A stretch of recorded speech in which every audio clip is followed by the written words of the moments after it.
हरे कृष्णा। तो भगवद गीता 2.2 स्टार्ट करते हैं। ओम ज्ञानतिमिरान्धस्य ज्ञानाञ्जनशलाकया चक्षुरुन्मीलितं येन तस्मै श्रीगुरवे नमः। नमो महावतन्याय कृष्णप्रेमप्रदायते कृष्णाय कृष्णचैतन्यनाम्ने गौरतुष्ये नमः। नमो विष्णुपादाय कृष्णपृष्ठाय भूतले श्रीमते भक्तिवेदान्तस्वामिनिति नामिने नमस्ते सारस्वते देवे गौरवाणी प्रचारिणे निर्विशेष शून्यवादी पश्चात देशतारिणे। जय श्री कृष्ण चैतन्य प्रभु नित्यानंद श्री अद्वैत गदाधर शिवासादि गौर भक्तवृंद। हरे कृष्ण कृष्ण कृष्ण हरे हरे, हरे राम राम राम हरे हरे। भगवद गीता की जय, जगद्गुरु श्रील प्रभुपाद की। भगवद गीता 2.2 श्री भगवान उवाच कुतस्त्वकस्मलम् इदं विषमे समुपस्थितम् अनार्यजुष्टम् अस्वर्ग्यम् अकीर्तिकरमर्जुन। The Supreme Personality of Godhead said, "My dear Arjun, how have these impurities come upon you? They are not at all befitting a man who knows the value of life. They lead not to higher planets but to infamy." Purport by His Divine Grace A.C. Bhaktivedanta Swami Prabhupada. Purport: Krishna and the Supreme Personality of Godhead are identical.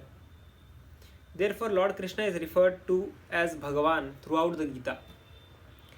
Bhagavan is the ultimate in the absolute truth.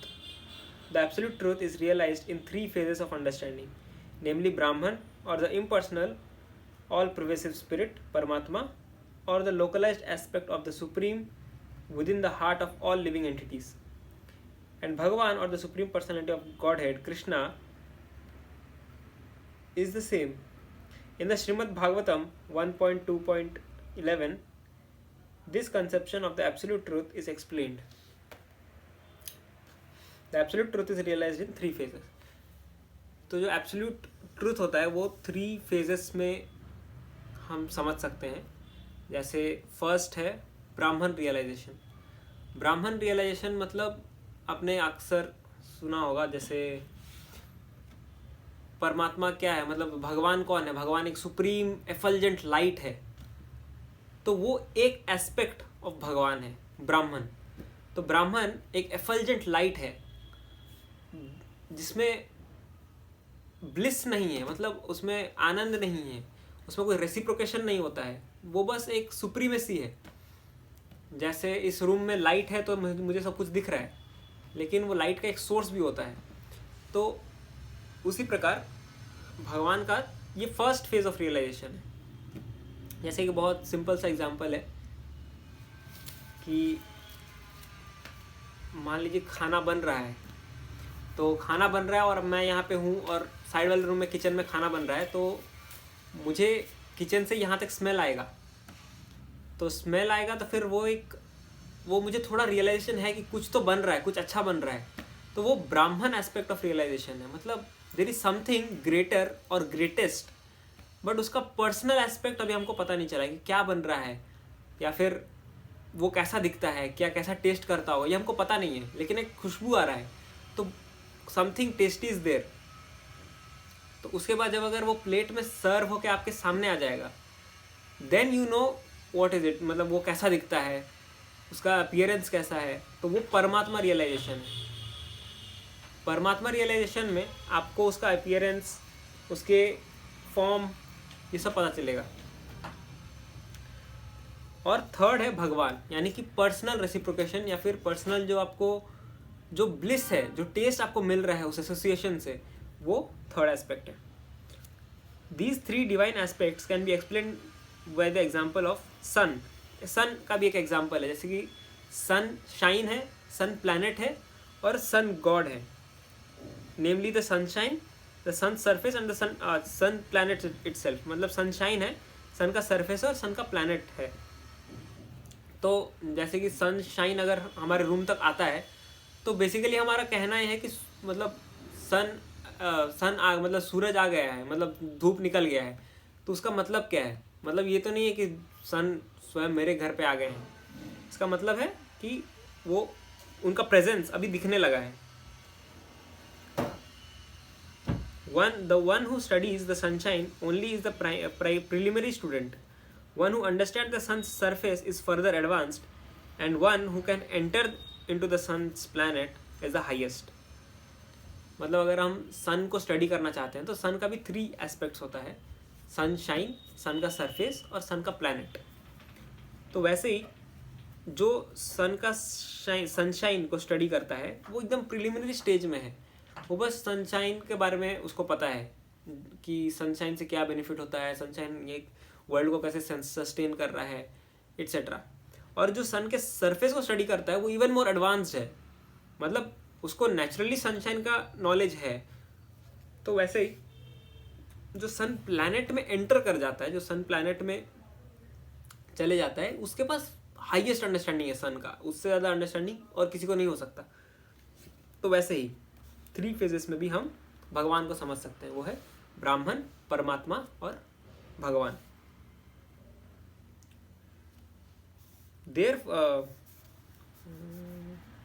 And the student who can enter into the heart of the sun planet is compared to those who realize the personal features of the Supreme Absolute. Therefore, the Bhaktas or the transcendentalists who have realized the Bhagwan feature of the Absolute Truth are the topmost transcendentalists. Although all students who are engaged in the study of the Absolute Truth are engaged in the same subject matter, the sunshine, the sun disk, and the inner affairs of the sun planet cannot be separated from one another, and yet the students of the 3 different phases are not in the same category.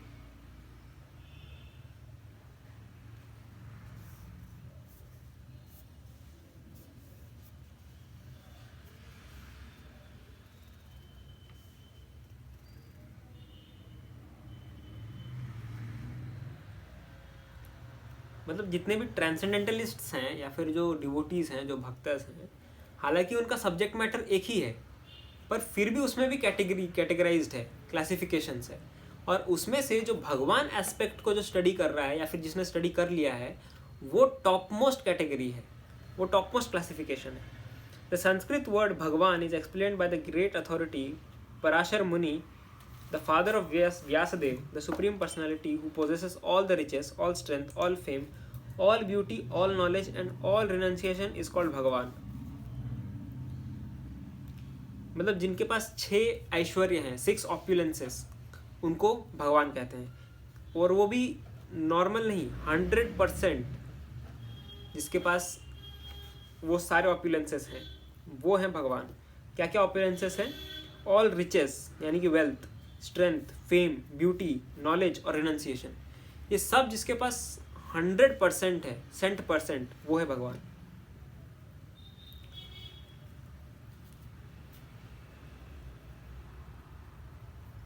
जैसे हम इस world में भी देख सकते हैं कि ऐसे बहुत लोग हैं जो बहुत रिच है, बहुत पावरफुल है, बहुत ब्यूटीफुल है, बहुत फेमस है, बहुत लर्नड हैं और बहुत डिटैच्ड भी हैं, लेकिन कोई भी ये क्लेम नहीं कर सकता कि उसके पास दुनिया भर की सारे रिचेस आ गए हैं। एक व्यक्ति होगा बहुत बहुत रिच, लेकिन वो ये नहीं क्लेम कर सकता कभी भी कि वो वर्ल्ड का जितना भी पोजेशंस है, जितना भी रिचेस है, सब उसका है, सब उसके पास है। सेम विथ स्ट्रेंथ और नॉलेज। सिर्फ कृष्णा ये क्लेम कर सकते हैं कि उनके पास वर्ल्ड का सारे रिचेस हैं। कैसे? या फिर सारा स्ट्रेंथ है। जैसे हम भगवान के अनेक लीलाओं में हम देख सकते हैं, भगवान ने लेफ्ट हैंड के सबसे स्मॉल फिंगर में पूरा गोवर्धन पर्वत को उठा लिया।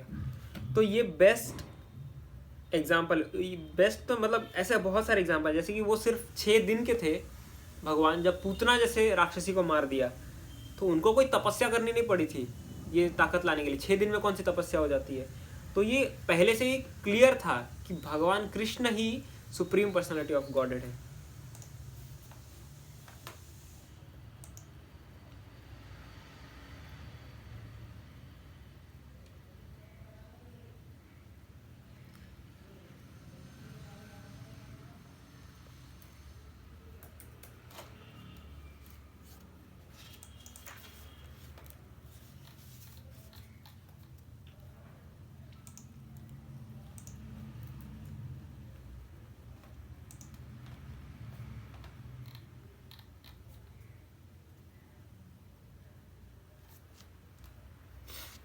यहाँ पे कुछ रेफरेंसेस है, जैसे ब्रह्मा संहिता में आता है, ईश्वर परमा कृष्ण सच्चिदानंद विग्रह अनादिर आदिर गोविंद सर्व कारण कारणम।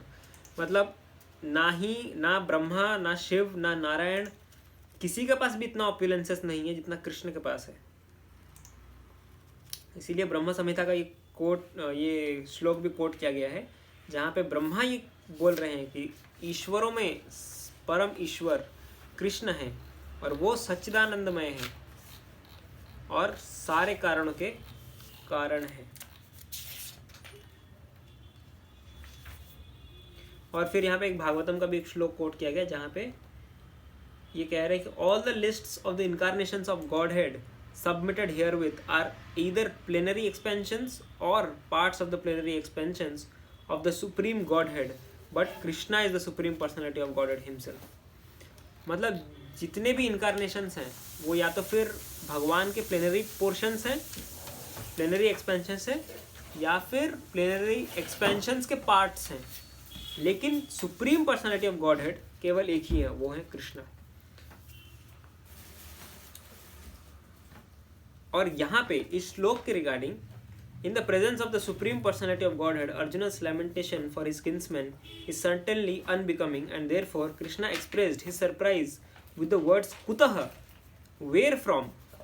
Such impurities were never expected from a person belonging to the civilized class of men known as Aryans.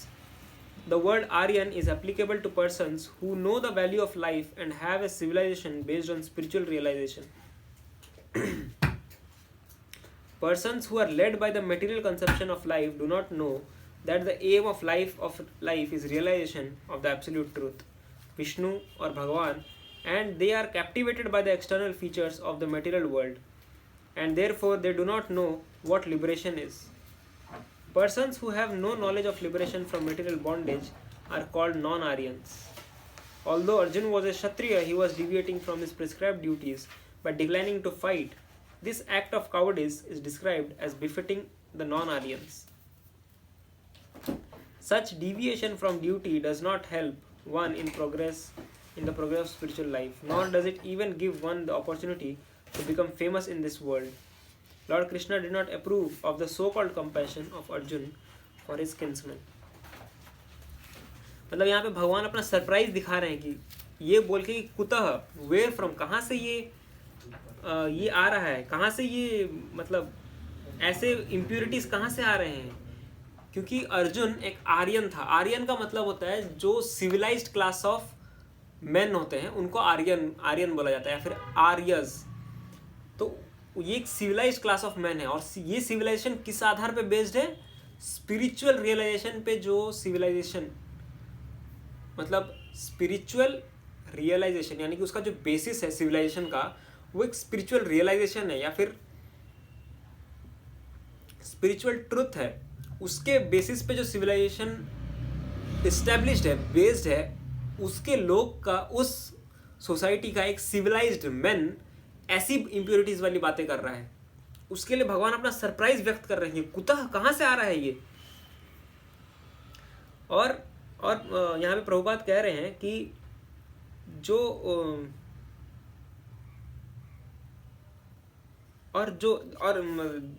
They are captivated, जो लोग मटेरियल कंसेप्शन ऑफ लाइफ को लेकर, उसको, उस वैल्यू सिस्टम को, उस फिलोसफी को लेकर लीड करते हैं, वो लोग कैसे होते हैं? वो लोग external features of the material world से कैप्टिवेटेड हो जाते हैं। सारा जितना भी एनर्जी है, जो भी हमारे आसपास दिखता है या फिर नहीं दिखता है, जो मैनिफेस्ट होता है चाहे नहीं होता, वो सब भगवान के ही एस्पेक्ट्स हैं, भगवान की ही एनर्जी है। पर यहाँ पे क्या बोला जा रहा है? जो इस स्पिरिचुअल रियलाइजेशन से अलग रहकर, भगवान के प्रति अलग रहकर मटेरियल कंसेप्शंस के थ्रू अपना लाइफ लीड करते हैं, वो भगवान के एक्सटर्नल एनर्जी से कैप्टिवेटेड हो रहते हैं। मतलब मटेरियल मैनिफेस्टेशन, मटेरियल कंसेप्शन से जो चलता है, वो भगवान के एक्सटर्नल फीचर्स से कैप्टिवेट हो जाता है, कैप्टिवेट होकर अपना लाइफ लीड करता है। और वैसा लोग एक्चुअली लिबरेशन क्या है ये कभी नहीं समझ सकते। तो जो बाहर के इवन सो कॉल्ड ट्रांसेंडेंटलिस्ट्स हैं, जो लिबरेशन करते हैं, वो लोग भी अपना, अगर आप उनका लाइफस्टाइल देखोगे तो लाइफस्टाइल में भी वो कुछ स्पिरिचुअल लाइफस्टाइल नहीं है, वो एक मटेरियल कंसेप्शन ऑफ लाइफ से लीड कर रहे हैं, पर बाहर से वो दिखा रहे हैं कि हम ट्रांसेंडेंटलिस्ट हैं। तो वो लोग भी एक्चुअली में लिबरेशन का सही मतलब नहीं जानते हैं। Persons who have no knowledge of liberation from material bondage are called non-Aryans. Uncivilized किसको कहते हैं, यहाँ प्रभुपाद जी डेफिनेशन दे रहे हैं।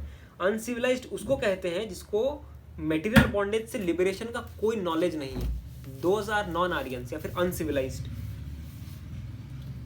जबकि अर्जुन एक क्षत्रिय था, वो अपने ड्यूटीज से, परफॉर्मिंग ड्यूटीज से डिविएट कर रहा था, इसीलिए भगवान उनको चेस्टाइज कर रहे हैं कि कहाँ से ये इंप्योरिटीज आ रही है, तुम पे ये सूट नहीं करता। तो जो भी स्पिरिचुअल प्रोग्रेस, मतलब अगर अपना ड्यूटीज से अगर आप हटते हो तो वो भी इनफैक्ट स्पिरिचुअल प्रोग्रेस में हेल्प नहीं करता है किसी भी सेंस में। आप जब तक अपना ड्यूटीज नहीं करोगे तब तक आप अपने स्पिरिचुअल लाइफ में भी स्पिरिचुअल प्रोग्रेस नहीं कर सकते। तो इसीलिए लॉर्ड कृष्णा बिल्कुल भी अप्रूव नहीं कर रहे हैं अर्जुन का सो कॉल्ड कंपैशन के लिए। वो जो अपना बाहर रूप से कंपैशन दिखा रहे हैं कि मैं अपने परिवार वालों को कैसे मार सकता हूँ, वो लोग मर जाएंगे तो घर की स्त्रियाँ पॉल्यूट हो जाएंगी, सोसाइटी ख़राब हो जाएगा, सोसाइटी में कोई अच्छा सारे बुजुर्ग, सारे जो गाइड करने वाले लोग हैं वो सब चले जाएंगे। तो ये सब जो सो कॉल्ड कंपैशन है, भगवान उसको समर्थन नहीं दे रहे हैं। Lord Krishna did not approve of the so called compassion of Arjuna for his kinsman.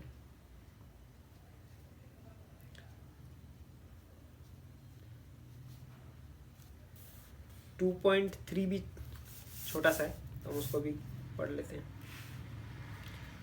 Directly translation पढ़ता हूँ। O son of Pritha, do not yield to this degrading importance, it does not become you. Give up such petty weakness of heart and arise, O chastiser of the enemy. क्लैब्यम मास्मगमः पार्थ, नैतत्व उपपद्यते, क्षुद्रम हृदय दौर्बल्यम, त्यक्त्वोत्तिष्ठ परंतपः।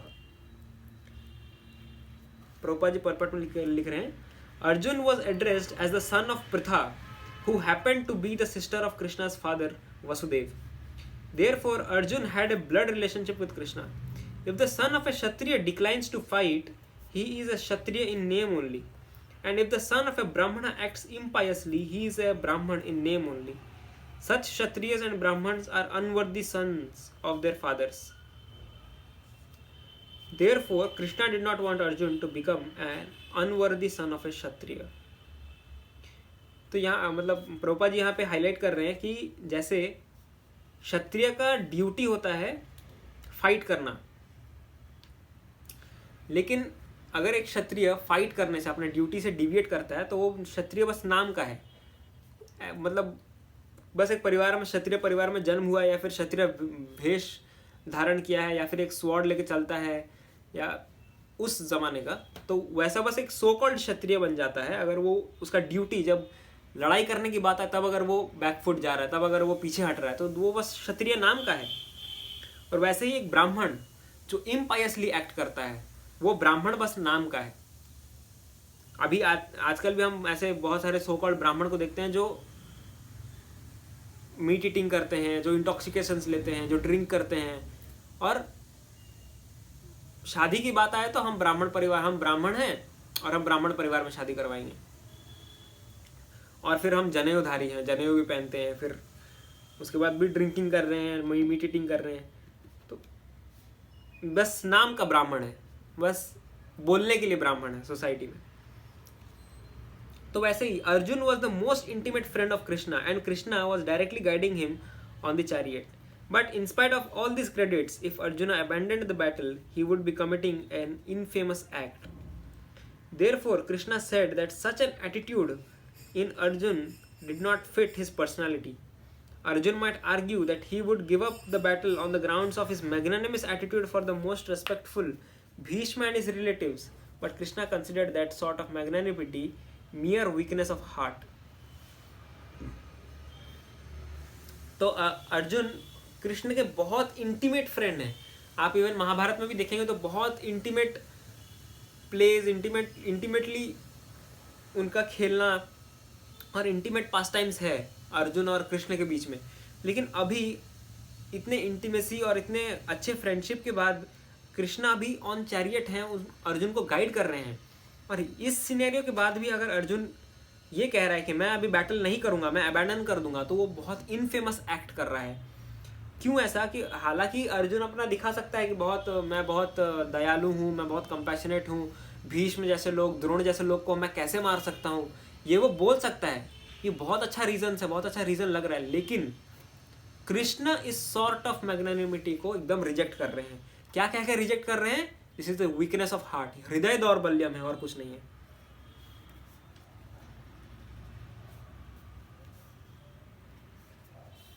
Such false magnanimity was not approved by an authority.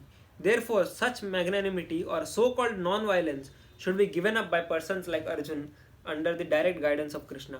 मतलब हम बहुत so called magnanimity, so called compassion, या फिर ऐसे ही हम कभी कभार कुछ चीज़ें होती है जो नहीं करने का हमारे पास बहुत अच्छे अच्छे रीजंस होते हैं, लेकिन वो रीज़न सामने वाले को बहुत अप्रूविंग भी लग सकता है। जैसे कि अगर कोई नॉर्मल व्यक्ति सुने कि अर्जुन क्यों नहीं लड़ना चाहता, क्योंकि वो भीष्म जैसे लोग जो इतने डेडिकेशन के साथ सर्व किया है किंग को, और जो द्रोण जैसे लोग जो इतना कंपैशनेट होके अर्जुन के ऊपर मतलब कुछ ज्ञान नहीं छोड़े जो अर्जुन को नहीं पास ऑन किया, तो ऐसे गुरु को और ऐसे रिलेटिव को, इतने सोसाइटी में भी इतने इंपॉर्टेंट फिगर्स थे, उनको मैं कैसे मार सकता हूँ? उनको मारने से तो सोसाइटी बिखर जाएगी। ये बोलना बहुत अच्छा है, बहुत वैलिड रीज़न है। लेकिन एक बोनाफाइड अथॉरिटी या फिर कृष्णा जो एक बोनाफाइड अथॉरिटी के रूप में रिप्रेजेंट कर रहे हैं अपने आप को, वो कभी भी इस फॉल्स मैग्नानिमिटी को अप्रूव नहीं करते। इसीलिए ये सो कॉल्ड नॉन वायलेंस, मतलब in case of Arjun this is the so called non violence. लेकिन हमारा हम अगर पर्सनल एक्सपेक्ट पे, प्रैक्टिकल व्यू पॉइंट पे ले, तो ऐसे बहुत सारे हमको पता है कि ये चीज़ सही है, फिर भी हम बहाने दे देते हैं कि नहीं, हम ऐसे बुक डिस्ट्रीब्यूशन में जाते हैं तो लोगों को पता है भगवत गीता का इंपॉर्टेंस क्या है, वो हमको बताने का ज़रूरत नहीं है। लेकिन फिर भी अगर हम भगवत गीता देंगे तो फिर लोगों के पास रीजंस अनेक हैं। जैसे मेरे पास घर में अच्छा जगह नहीं है रखने के लिए, ये तो भगवत गीता इतना प्योर है, मेरे पास घर में रखने के लिए जगह नहीं है अच्छा खासा। अब मैं ट्रैवलिंग करते करते जाऊँगा तो फिर वहाँ पे कैसे लेके जाऊँगा? मैं भगवत गीता को बैग में नहीं रख सकता, पढ़ने का टाइम नहीं है क्योंकि मेरा टाइमिंग ये है। मैं एक व्यक्ति के पास गया, वो बोला सऊदी अरेबिया में रहता हूँ तो वहाँ पे अलाउड नहीं है तो मैं नहीं लूँगा। तो रीज़न तो अनेक हैं, लेकिन ये बहुत वैलिड रीज़न भी हो सकता है, लेकिन ये कृष्णा या फिर एक बोनाफाइड अथॉरिटी एकदम रिजेक्ट करते हैं। इसीलिए हमें प्रॉपर डायरेक्ट गाइडेंस में रहना चाहिए और उनके थ्रू हमको सही चीज़ समझना चाहिए। और ये सब जो फॉल्स कंपैशन या फिर फॉल्स क्वालिटीज़ जो बाहर से तो एकदम एक्यूरेट और परफेक्ट दिखती है, लेकिन अंदर ही अंदर कुछ नहीं है, उसका वैल्यू कुछ नहीं है, तो वो सब चीज़ जो कपट है हमारे अंदर, हमको बेसिकली उसको छोड़ना चाहिए। गुरु कर्णधार, गुरु जब तक कान नहीं पकड़ते तब तक ये सब सही नहीं हो पाता। तो आज का बुक रीडिंग सेशन इतना ही। हरे कृष्णा।